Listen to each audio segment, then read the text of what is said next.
Ok, bien. Vamos a continuar entonces.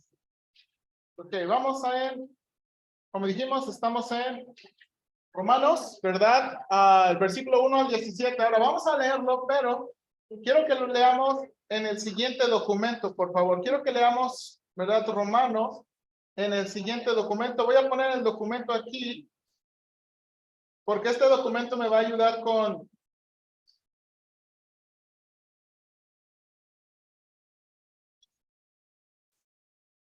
Oh, permítame tantito a mí.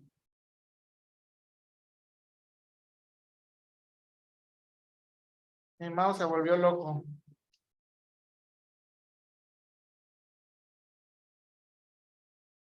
Ok, listo. Ok, permítame tantito. Ok.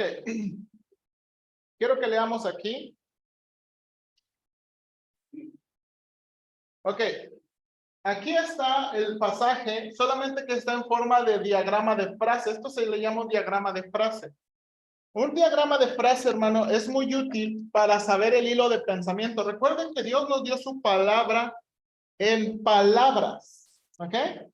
No nada más en ideas. Entonces, algo que debemos hacer, especialmente en el Nuevo Testamento, necesitamos, ¿verdad?, poner atención a la construcción sintáctica que Dios nos ha dado su palabra. ¿Qué significa eso? La relación entre palabras y frases es muy importante para saber y entender el mensaje de Dios. Entonces, aquí, este trabajo se hace, ¿verdad?, ¿cómo puedo decirlo? Con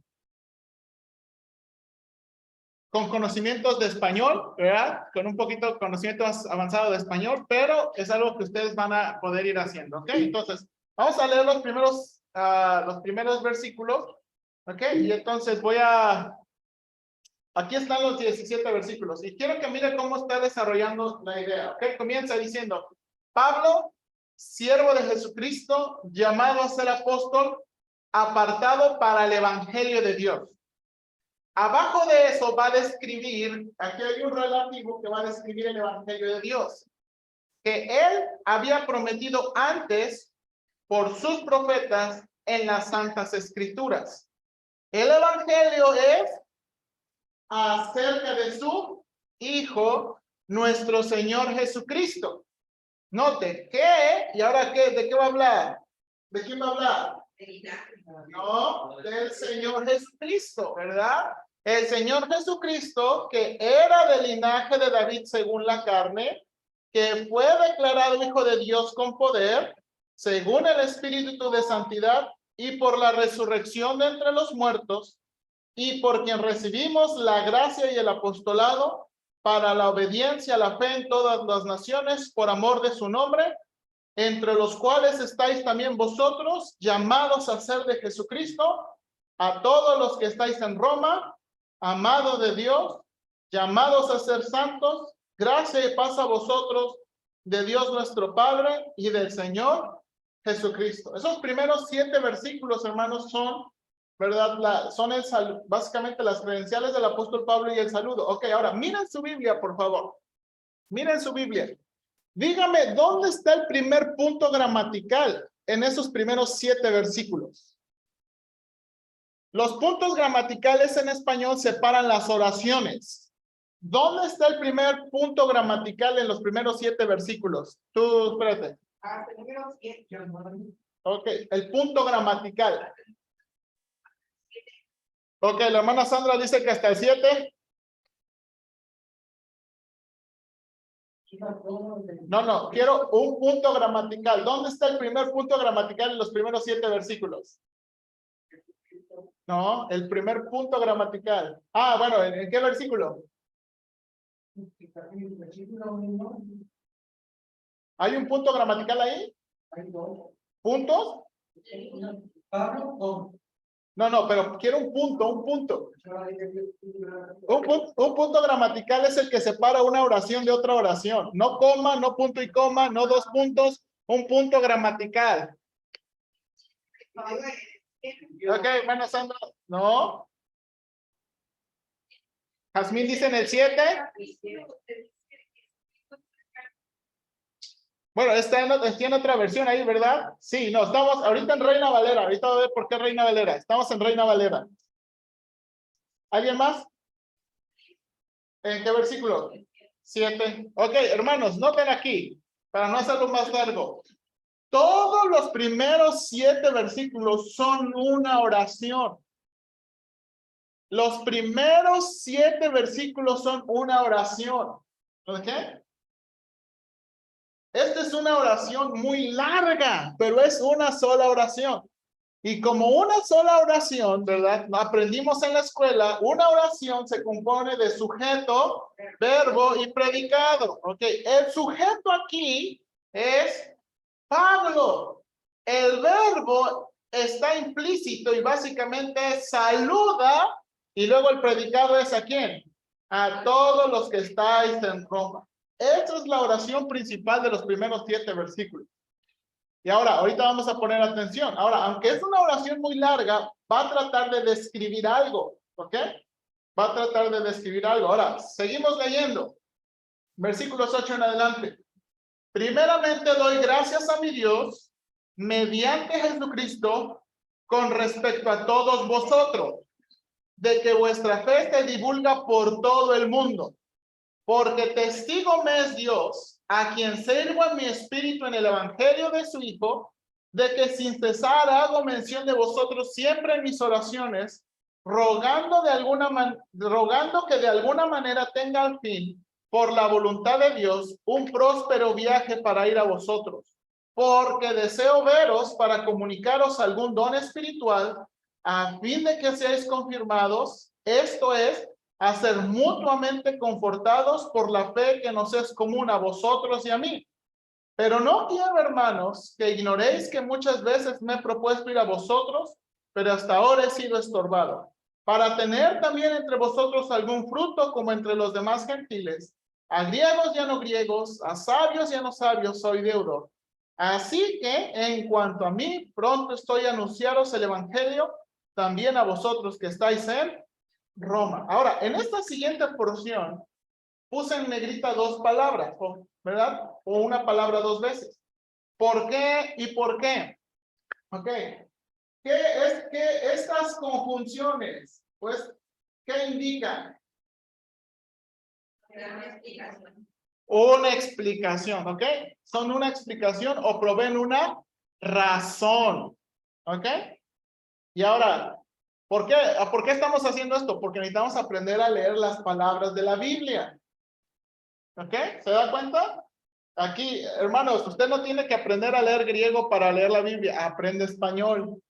¿Ok? Hay que aprender español para poder leer bien nuestra Biblia. ¿Ok? Ahora sí, vamos a la hojita. Quería leer estos versículos en el diagrama.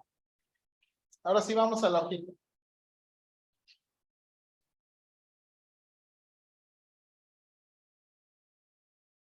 Ok, alguien ayúdame leyendo la introducción. Introducción. Después de haber presentado los datos introductorios, comenzaremos a estudiar por por el libro romano. Siguiendo la metodología planteada, trataremos de observar, interpretar y aplicar en cada párrafo. En esta primera lección trataremos con la introducción de Pablo, que presenta sus credenciales y salud, una acción de gracias por los hermanos en Roma y una declaración de interés. Ok, bien, gracias, Grecia. Entonces, note que tenemos ahí, ¿ok? Tenemos una introducción, tenemos las credenciales del apóstol Pablo, ¿verdad? Tenemos la acción de gracias por los hermanos y una declaración del tema. Y es como comienza, miren cómo comienza. Aquí en nuestro bosquejo, credenciales y saludo del apóstol Pablo. Aquí, hermanos, los primeros 7 versículos, ¿verdad? Pablo va a presentar sus credenciales y saludo, ¿ok? Muchos de los detalles, mire, los primeros 7 versículos son una oración, pero muchos de los detalles tienen que ver con Pablo, su ministerio de Pablo y acerca de quién es su ministerio de Pablo, y eso es lo que estamos aquí viendo. Entonces, Pablo, ¿verdad? Aquí es un siervo apóstol y alguien que ha sido apartado, ¿sí o no? Dice el versículo 1. Déjeme abrir mi Biblia ahí.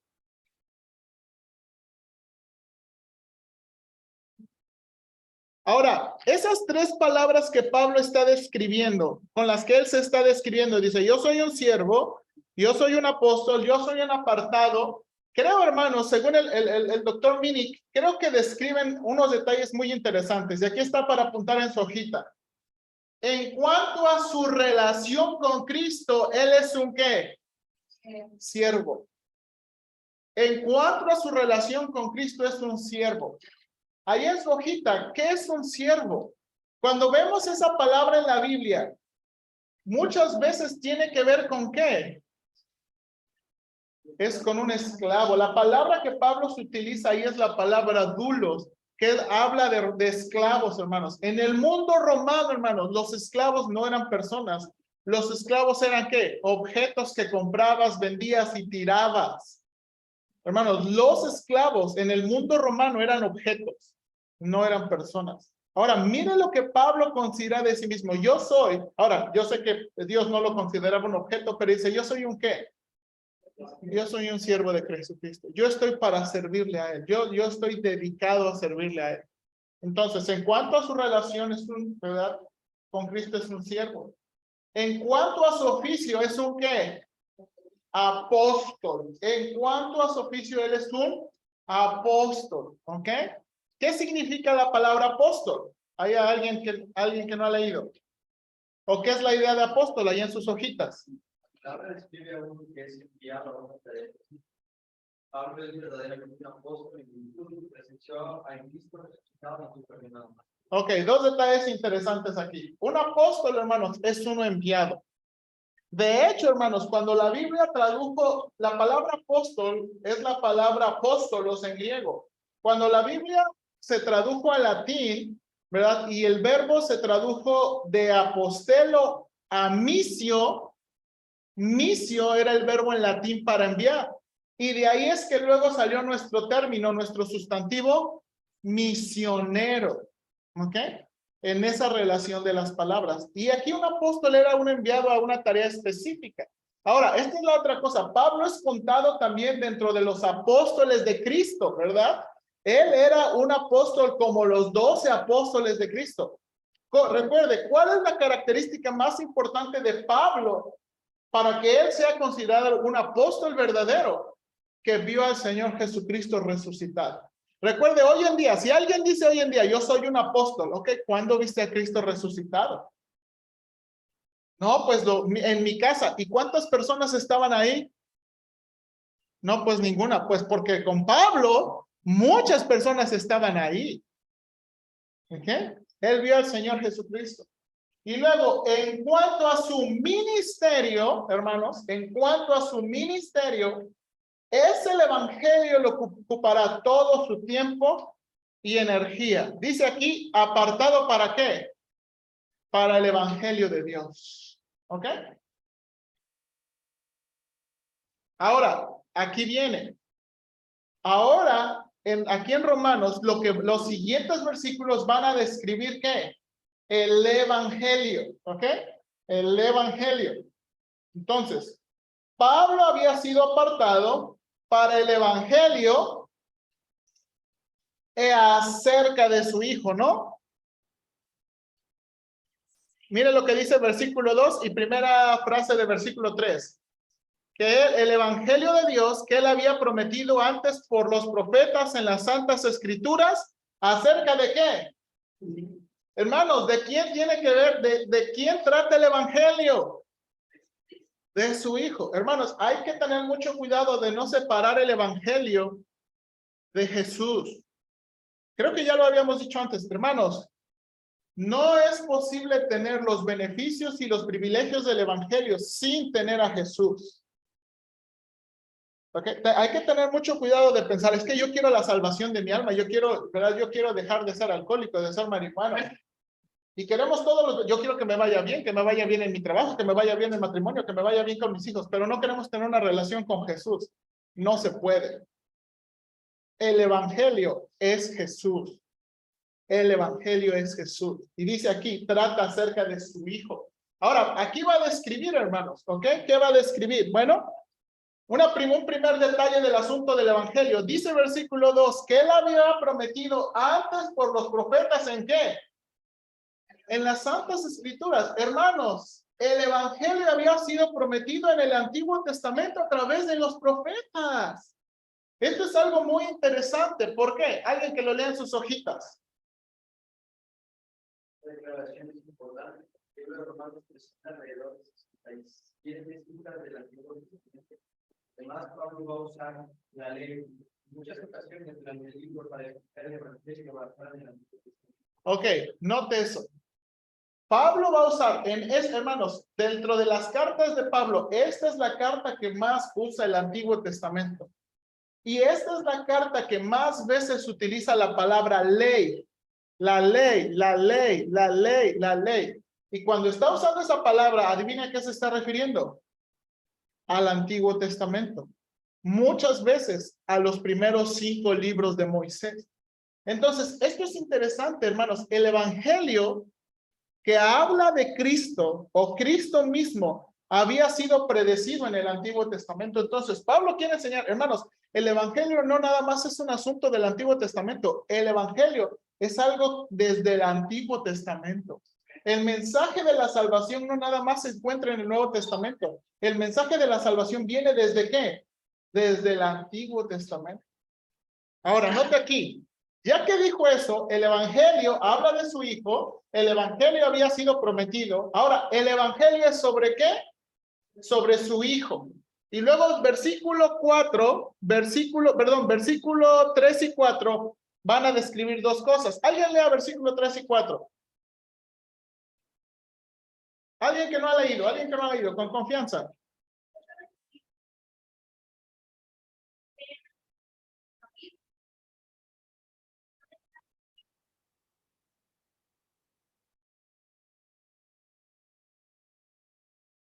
Ok, noten aquí. Dice aquí, dos cosas, dos detalles que dicen versículo 3 y 4. Su hijo es ¿qué? Hijo de David. Y su hijo es hijo ¿qué? De Dios. El evangelio habla de su hijo. El evangelio habla del hijo de Dios. Y según versículo 3 y 4, el evangelio es Cristo es hijo de ¿quién? De David. ¿Y Cristo es hijo de qué? De Dios. Ahora, aquí hay un detalle. Recuerden, ¿qué vamos a hacer? Vamos a interpretar lo que dice, vamos a leer lo que dice el texto, pero también necesitamos interpretar. Y en el versículo 4 hay un detalle que tenemos que aclarar. La palabra espíritu, ¿cómo aparece en sus Biblias? Mayúscula. Entonces, muchas veces entendemos que es espíritu ¿qué? Santo. Ahora, hermanos, pero si estuviera en minúscula, bueno, no, sí, pero ahí en ese pasaje, bien, hermana Sandra, si estuviera en minúscula, entonces hablaría del espíritu humano. Y si estuviera en minúsculas, ¿a qué espíritu se referiría? ¿De qué persona? A ver, entonces, porque miren lo que dice aquí, que es hijo de David según y que es hijo de Dios con poder según el espíritu ¿qué? De santidad. Entonces, la pregunta ahí que está en sus notas, ¿qué destacan estas dos características? ¿Posición o naturaleza? A ver, ¿qué es lo que Pablo está tratando de enseñar? Está tratando de enseñar la posición, que Cristo vino, se hizo hombre, se humilló, que murió, resucitó y ahora está en el cielo, hablando de posición, fue resucitado con poder, ya no está ahora en la tierra, ahora ha sido ¿qué? Resucitado, o está tratando de hablar de su naturaleza. Él es un hombre del linaje de David según la carne, y él es Dios mismo según su propio espíritu de santidad.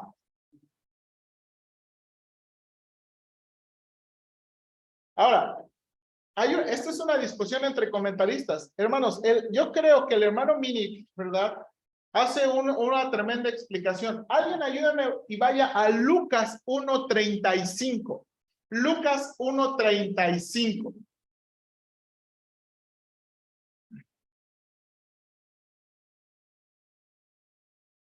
Sí, Grecia.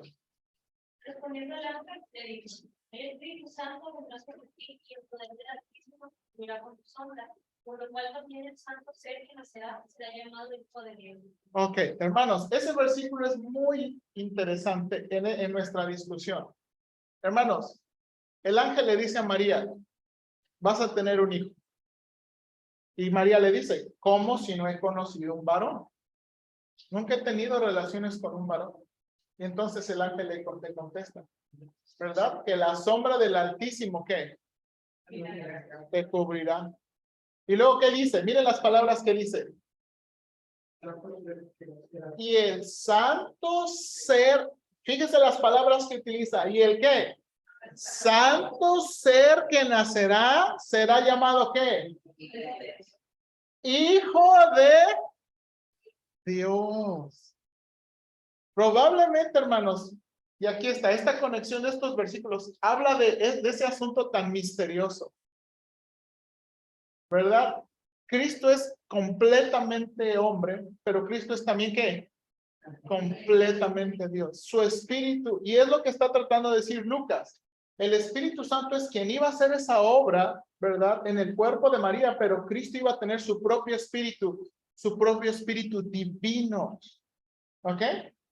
Su propio espíritu divino. Entonces, ahí en su hojita, ¿verdad? Aquí en su hojita, en mi opinión, las dos interpretaciones están correctas, hablando de su posición naturaleza. La segunda, hermanos, creo, enfatiza más que Jesús no era solamente un ¿qué? Hombre.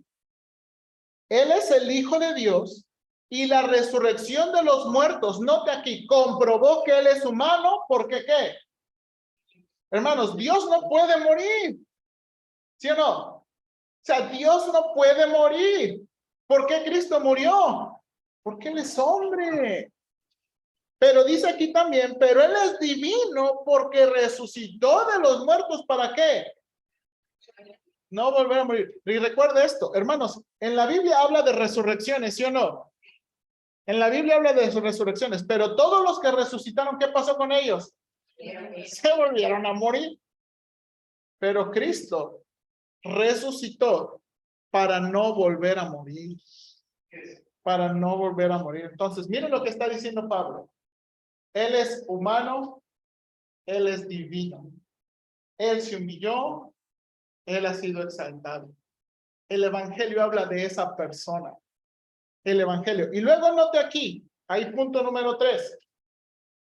Su Hijo es nuestro ¿qué? Señor Jesucristo. Y aquí, alguien lea la explicación ahí abajito, por favor. Alguien. Quien sea.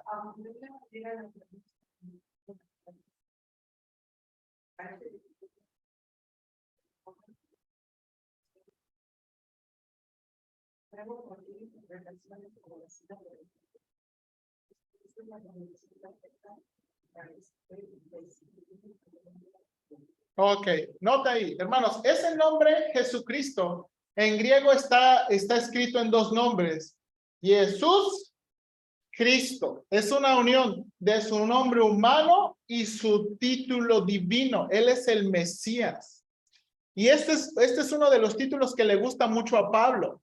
Él es nuestro Señor, ¿qué? Jesucristo. Y cuando se utiliza esa combinación, Jesús y Cristo, ¿de qué está hablando? Que es Dios y hombre, o si quieren, hombre Dios. Él es un hombre Dios. Él es un hombre Dios. Ahora, note aquí, y luego dice el versículo 5. Continuamos ahí en nuestro versículo 5, ¿verdad? Y por quien recibimos la gracia y el apostolado para la obediencia a la fe en todas las naciones, por amor de su nombre, entre los cuales también estáis vosotros llamados a ser de Jesucristo. Hermanos, por ese título, por su victoria, Cristo dice, Él es nuestro Señor Jesucristo. Y como nuestro Señor Jesucristo comisionó a todos los apóstoles para que todas las naciones obedezcan, ¿qué? A la fe. Hermanos, ahí en su hojita para rellenar. ¿Qué significa la frase obediencia de la fe? Obediencia de la fe. Esta frase se vuelve a repetir en Romanos 16:26. ¿Alguien pudiera ir a Romanos 16:26?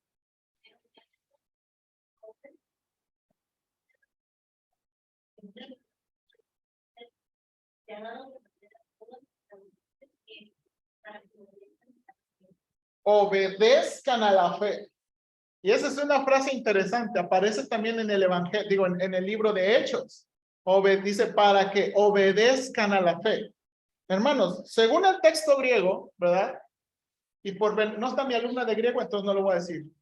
Ahí está mi alumna de griego. Por beneficio de mi alumna de griego, ¿ok? Cielo, pon atención, ¿ok?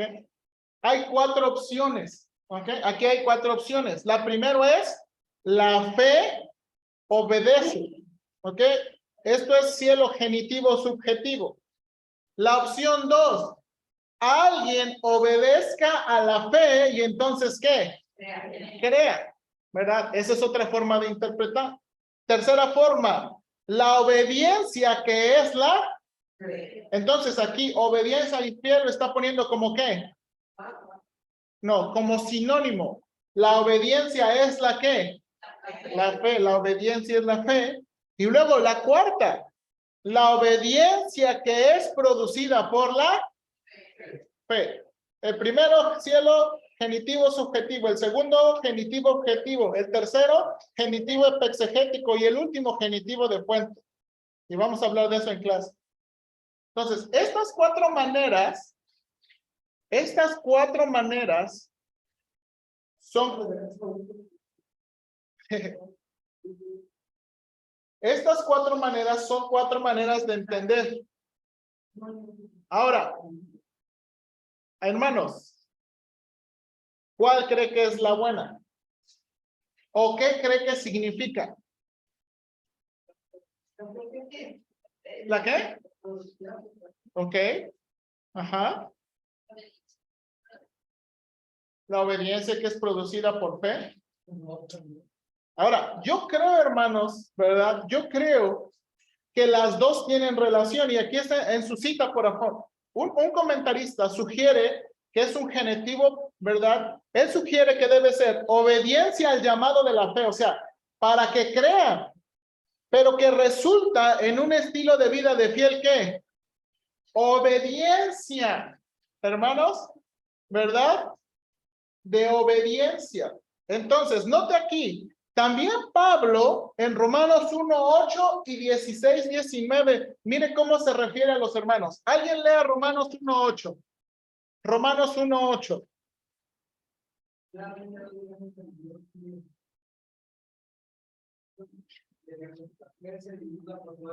Ok, perfecto.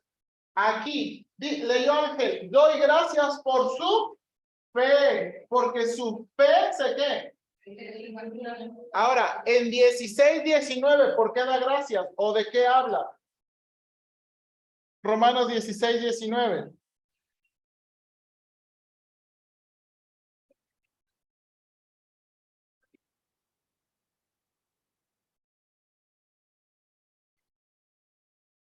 Ok, note ahí, dice, porque su qué.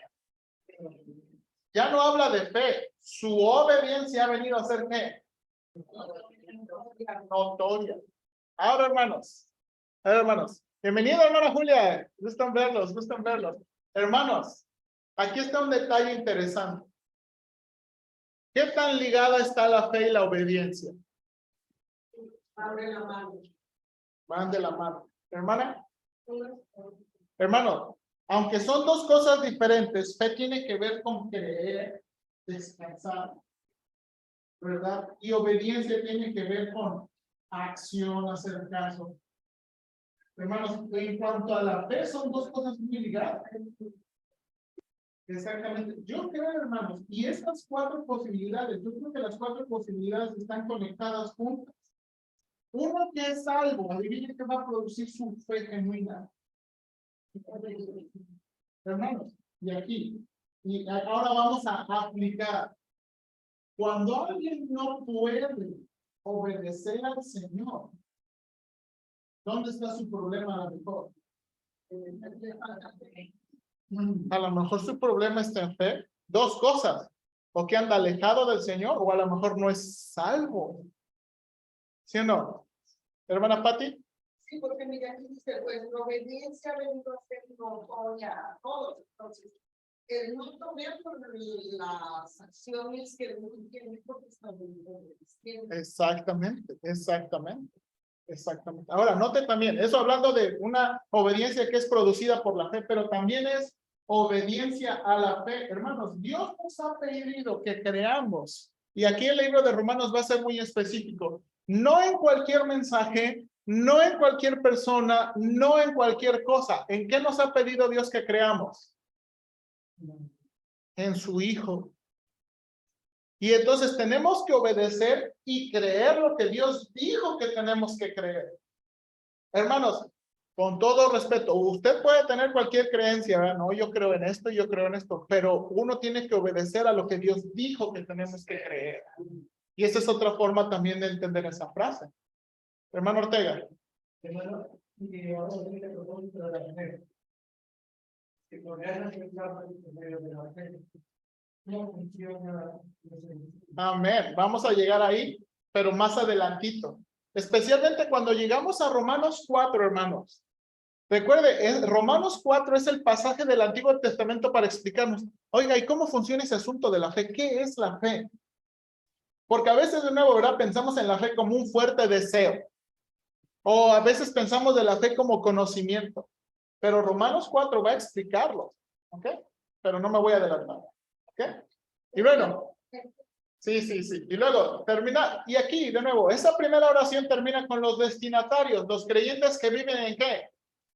En Roma. Miren cómo los describe. Dice, ustedes son llamados a ser de Jesucristo. Ustedes son amados de Dios. Y ustedes son llamados santos o llamados a ser santos. Ahora, alguien ayúdame a leer el párrafo abajo de eso. Tenemos nuestra predicación en el pacto de la fe en todas las naciones y que incluye a los romanos con descripciones que solo estaban a Israel, sería un aspecto importante de la carta. Ahora, no solo Israel es de naciones apartada y amada por Dios, sino todos aquellos que sean de Jesucristo. Miren, hermanos, a lo mejor estas palabras son tan comunes para nosotros, pero hay que entender lo que significaban cuando Pablo les estaba escribiendo. Hermanos, Dios en el Antiguo Testamento solo se refería a Israel. Yo a Israel lo he amado. Yo a Israel lo he apartado. Yo a Israel lo he escogido. Y Dios, hermanos, en el Antiguo Testamento tenía un solo pueblo. Y ahora Pablo está diciendo, ¿verdad? Todos los que son de Jesucristo tienen los mismos privilegios que Israel en Jesucristo. Entonces ahora no solo la nación de Israel, no solamente los judíos, todos nos podemos acercar por medio de Jesucristo. Ahora, note aquí. Ahora vamos a la acción de gracias. La acción de gracias por los hermanos del 1:8 al 15. Hermanos, aquí, del 1:8 al 15. Pablo está agradecido por los hermanos porque su fe se ha divulgado en todo el mundo, ¿ok? En todo el mundo. Y yo pregunto, hermanos, ¿no fue exagerado Pablo declarar que su fe se ha escuchado por todo el mundo? O sea, no fue exagerado, Pablo, estás exagerando. Ahora sí, su fe se ha divulgado por todo el mundo. Ni que no había, si no había Facebook, no había TikTok. Grecia.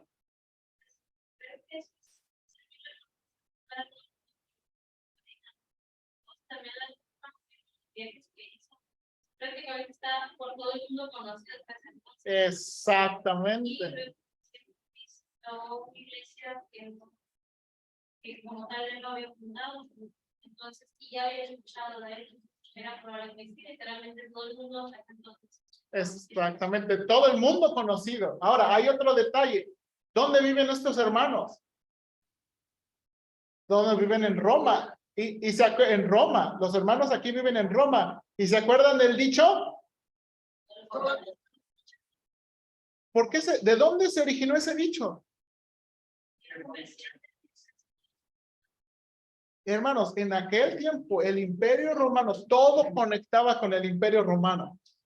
Y si usted ha visto ese meme, los romanos hicieron los caminos y luego llegaron los ingenieros, ¿verdad? Los caminos de los romanos han durado 2000 años. ¿Verdad? Y ahora no podemos tener buenos caminos. ¿Verdad? Entonces, no creo que Pablo está exagerando. Ahora, aquí viene, hermanos. Su agradecimiento viene con dos explicaciones, ¿ok? Su agradecimiento viene por dos explicaciones o es causada por dos explicaciones. La primera, note aquí la primera y ahí para llenar. Porque Dios es testigo de que Pablo ora constantemente por los hermanos para que pueda ir, ¿qué? A verlos. ¿Por qué Pablo hace constantemente oración por ellos? ¿Por qué cada que se acuerda pide a Dios, verdad? Agradece a ellos por su fe. Bueno, porque Dios es testigo de que Pablo quiere ir a verlos. Pablo quiere ir a verlos. Ahora, hermanos, hay un detalle de interpretación. ¿Qué significa, hermanos? ¿Qué significa esa frase? A quien sirvo en mi espíritu. Dice Pablo, ¿verdad? Porque Dios me es testigo a quien sirvo en mi espíritu y en el evangelio de su Hijo Jesucristo. ¿Ok? ¿Ve? ¿Ok? Sí. Esa es una frase que hay que entender. Mira ahí el párrafo, por favor. ¿Qué es la explicación ahí? ¿Sí está o no está en su hojita? Sí. Dice, aunque Pablo pudiera, ¿alguien ahí léalo, por favor? No sé si tiene su hojita. ¿No está? Sí. Aunque Pablo pudiera estar refiriéndose a su espíritu humano, con el que puede tener una relación con Dios, la palabra sirvo que aquí utiliza es una palabra como servicio sagrado o sacerdotal. La expresión pudiera entenderse a quien adoro con todo mi corazón en el servicio del Evangelio. Muy probablemente así se debe entender esa expresión. ¿Verdad? Dios es testigo a quien adoro en el servicio del Evangelio. Y después vamos a hablar sobre eso, hermano.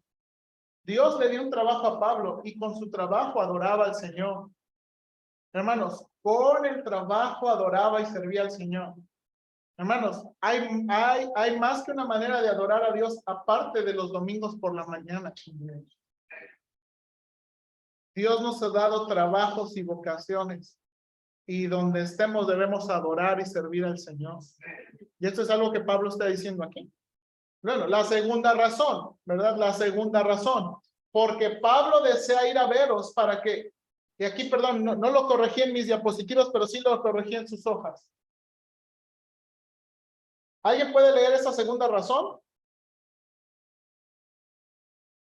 Pablo, porque Pablo desea ir a verlos para qué? Sean fortalecidos a través de ser confortados mutuamente por la fe.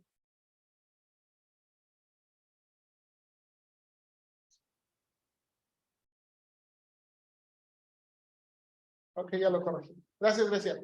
Entonces, la segunda razón, ¿verdad? Porque da tantas gracias y hace mención de ellos en sus oraciones. Es porque quiere ir a verlos. Para que sean fortalecidos a través de ser confrontados mutuamente por la fe. Es lo que dice aquí, ¿verdad? Versículo 10. Rogando que de alguna manera tenga al fin por la voluntad de Dios un próspero viaje para ir a vosotros, porque deseo veros para comunicaros algún don espiritual a fin de que seáis confirmados. Esto es para ser mutuamente confortados por la fe que nos es común a vosotros y a mí. Hermanos, ¿qué significa la palabra confirmar? Y aquí, ¿verdad? La palabra confirmar.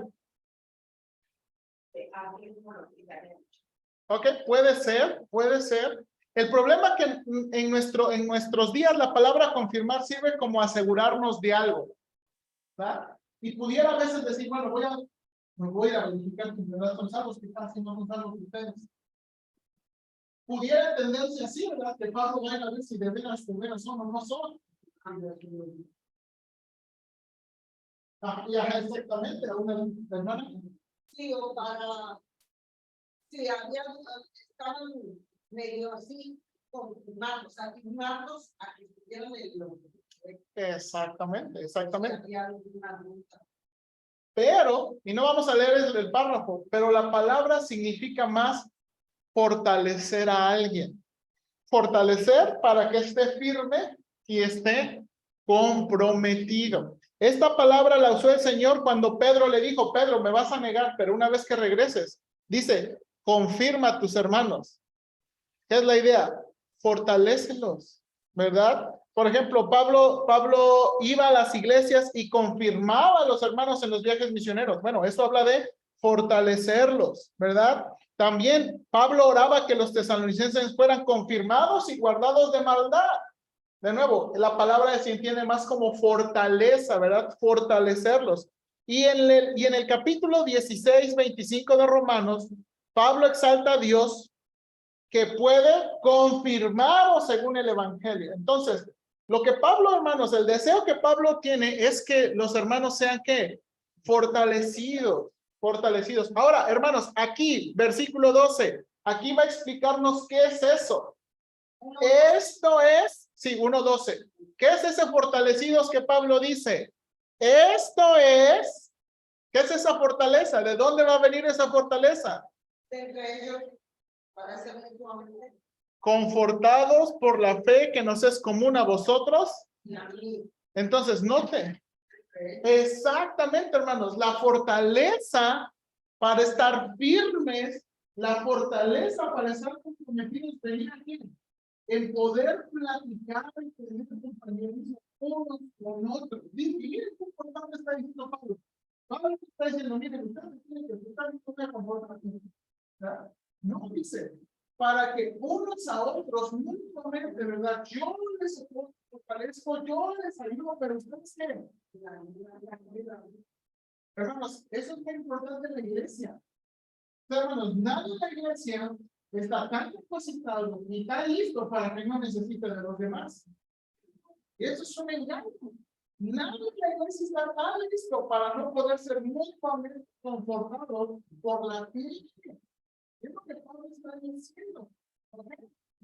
Para que nuestra fe, y no puse una ilustración ahí, una pregunta de ilustración. Hermanos, ¿qué siente cuando escucha de los hermanos de otros países sus luchas y victorias? Hay hermanos que vienen de otros países, de otros lados de México, de otros lugares, que tienen luchas y victorias muy parecidas a nosotros. Una fe que nos es común. A lo mejor cambia, ¿verdad? Hermanos, nosotros batallamos con el camión y con los carros y la gasolina y el tráfico. Otros hermanos batallan porque no hay camión y se van en burro, se van caminando. Hermanos, nosotros batallamos con el calor, otros batallan con los moscos. ¿Verdad? O con el frío. ¿Ok? Entonces, y luego, la acción de gracias también incluye, dice, Pablo no quiere que los hermanos ignoren que él se ha propuesto ir muchas veces, pero ha sido ¿qué? Impedido. Ahí en sus hojitas. ¿Quién estorbó a Pablo que pudiera visitar a los romanos? ¿Ok? ¿Siempre?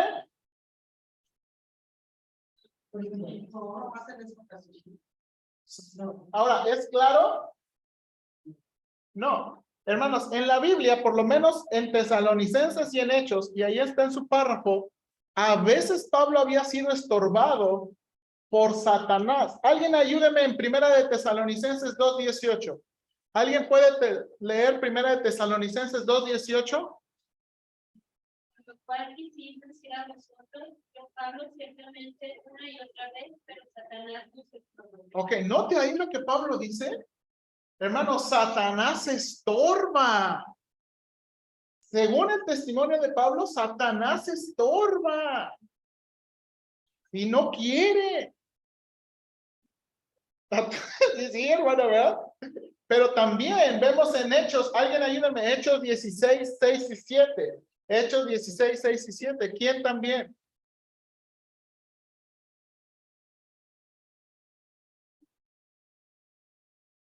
No hallando educación a las cosas. Los hermanos ante las autoridades de la ciudad.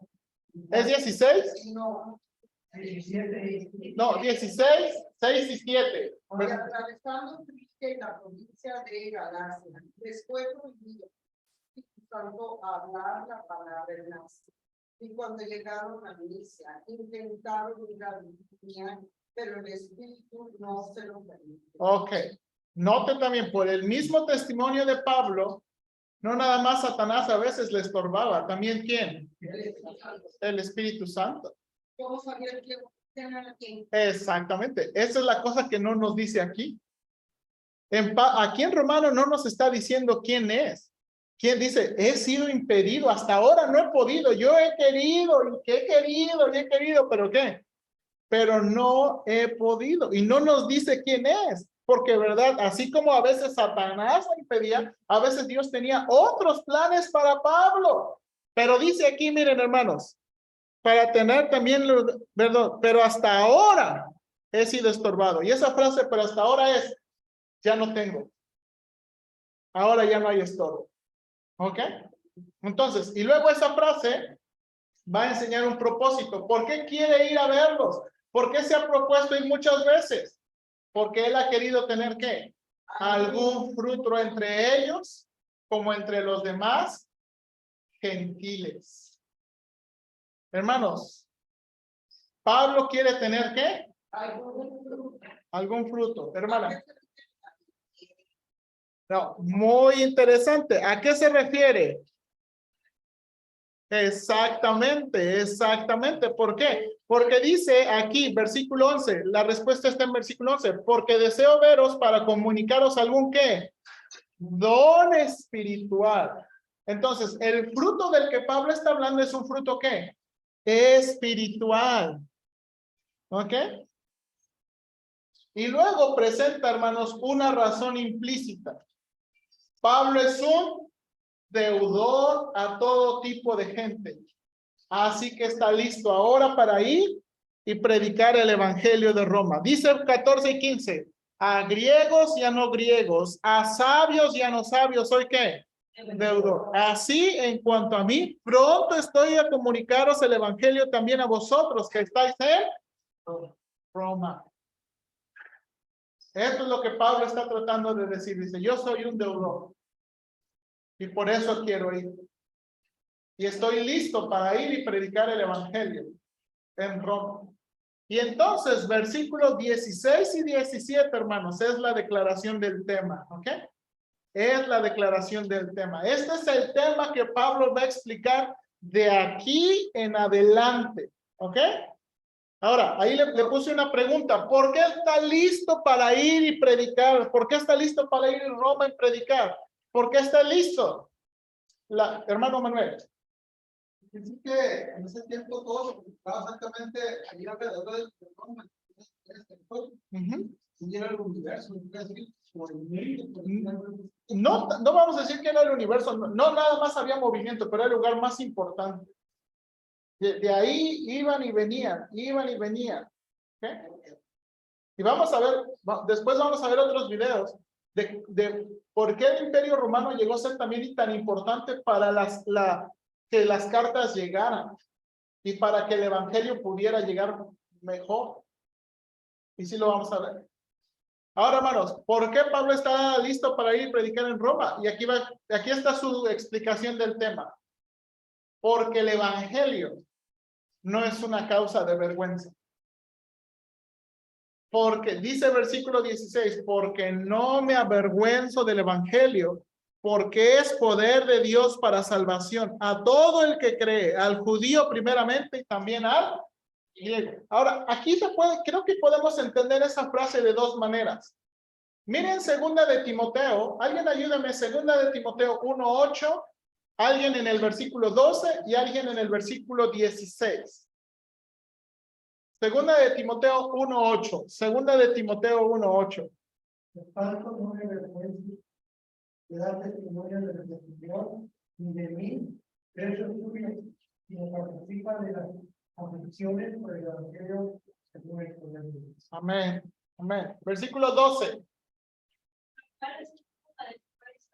pero no me avergüenzo, porque ellos tienen poderoso para la vida para aquel día. Amén. Versículo 16. Tenga el Señor misericordia de la casa de Jesús, porque muchas veces me consternó y no se avergonzó de mis cadenas. Ok, hermanos, aunque esta carta está muy temprano, antes de que Pablo fuera a la cárcel, él no escribió esta carta en la cárcel, recuerden. ¿Dónde escribió esta carta? No. ¿Dónde escribió esta carta? En Corinto. ¿Y qué llevaba? La ofrenda, ¿a dónde? A Jerusalén, ¿verdad? Estaba en Corinto, le escribe a los hermanos y les dice, yo voy a llevar una ofrenda a Jerusalén. Entonces todavía no había, pero ya había padecido mucha persecución. Entonces, probablemente, hermanos, notó ahí que las veces que habla de vergüenza está ligada ¿a qué? A sufrimiento. Hermanos, el sufrimiento puede ser una causa de vergüenza del evangelio. ¿Sí o no? Que no lo contraten por ser cristiano. Que no lo tengan en cuenta por ser cristiano. Que se burlen de usted por ser cristiano. ¿No puede ser una causa para avergonzarnos? Oye, ¿y tú por qué no tomas? ¿Por qué no? ¿Tú por qué no fumas? ¿Por qué no? ¿Tú por qué no vas a los baños? ¿Por qué no? Que soy cristiano. Porque soy cristiano, por eso lo hago eso. Pero es verdad la oposición. Entonces, pudiera ser que Pablo está diciendo eso, o la otra. Ahí le puse un litotes. ¿Alguien sabe qué es un litotes? Un litotes es una manera retórica de afirmar lo contrario. ¿Ok? Afirmar lo contrario. Nosotros usamos esto, ¿verdad? Imagínense, está el convite, hay pan, hay coca, hay café, hay todo. Y decimos nosotros, miren cómo sufren. Ese tipo de expresión, miren cómo sufren, es un litotes. O sea, no queremos hablar del sufrimiento, queremos hablar de qué? De lo contrario. Entonces, si eso es un litotes, Pablo está diciendo, porque estoy muy orgulloso de la. ¿Por qué? ¿Por qué creen la Roma? Porque estoy muy orgulloso del evangelio. Eso pudiera ser otra forma. Eso es un litotes. ¿Ok? Bien, hermanos. Ahora, ¿por qué está, de nuevo, por qué también tiene otra razón? ¿Por qué el evangelio no es una causa de vergüenza? Porque es poder de Dios. Porque es poder de Dios. ¿Y poder de Dios para qué? Su propósito, ¿para qué? Para salvación. Ahora, hermanos, aquí en esta carta va a explicar qué tipo de salvación. Y luego, hermanos, ¿a quién? ¿Quién obtiene el beneficio de este poder y esta salvación? A todo aquel que ¿qué? Que cree, ya sea judío o gentil. ¿Ok? Y la segunda razón, note aquí, la segunda razón, y ya estoy por terminar, porque en el evangelio, ay, se me fue dos, quítale una aquí. Porque en el evangelio se revela ¿qué? La justicia de Dios. Y ya dijimos, hermanos, la semana pasada, esto significa la justicia que Dios provee o la justicia que Dios ¿qué? Manifiesta. Y luego miren cómo dice el versículo 17, este es el que había que memorizar. Porque en el evangelio se revela la justicia, porque en el evangelio la justicia de Dios se revela por fe y para fe, como está escrito, mas el justo por la fe vivirá. Ok, ahora, fíjense, muy interesante, dice, en el evangelio se revela la justicia de Dios por fe y para fe. ¿Qué significa esa frase? Por fe y para fe. Esta frase, aunque parece confusa, pudiera describir el inicio y continuación de la vida cristiana. ¿Cómo traduce Nueva Traducción Viviente?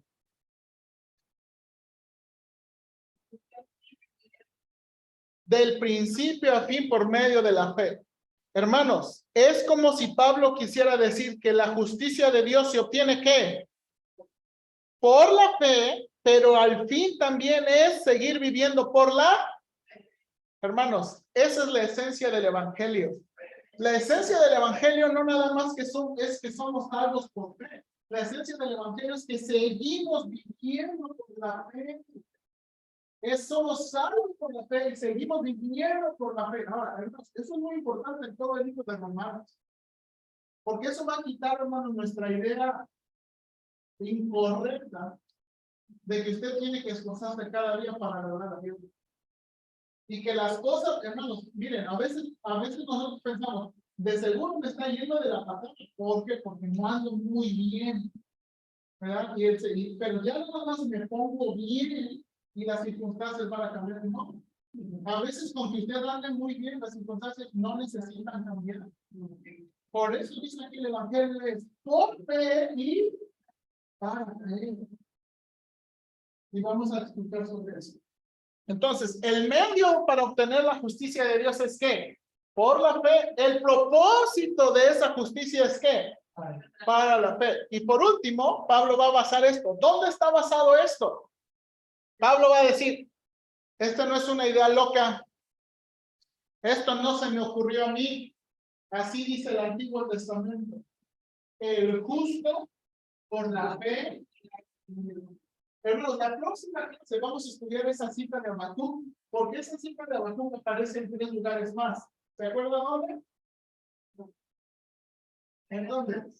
En Gálatas y en Hebreos. Hermanos, esa cita de Habacuc aparece en Romanos, aparece en Gálatas y aparece en Hebreos. Hermanos, y es muy importante. Muchos creen que la salvación en el Antiguo Testamento era por obras. No, Señor.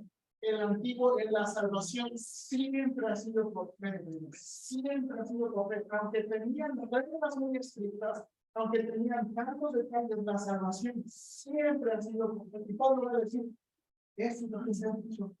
Siempre la salvación, siempre la manera de acercarse a Dios ha sido por fe, no por obras. Lo vamos a ver. ¿Ok? Bien, hermanos.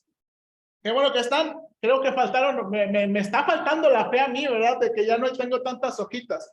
Si usted le falta una hojita, por favor, dígale a la hermana Rosita. Le voy a pedir a Rosita. ¿Dónde está Rosita? Le voy a pedir a Rosita que me ayude, ¿verdad? Si usted quiere una hojita, le falta una hojita y quiere, pídasela a Rosita, los va a apuntar y para darle las pendientes, ¿ok? Sí. No, el versículo de memoria para ahorita es el 17, así es que en lo que vienen los niños. Sí, el versículo para el siguiente domingo es Habacuc 2:4.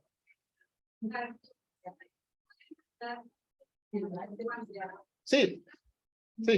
Hermanos, vayan yendo a Romanos capítulo 1, para repasar el versículo de memoria para el día de hoy, para poder compartírselo a los niños.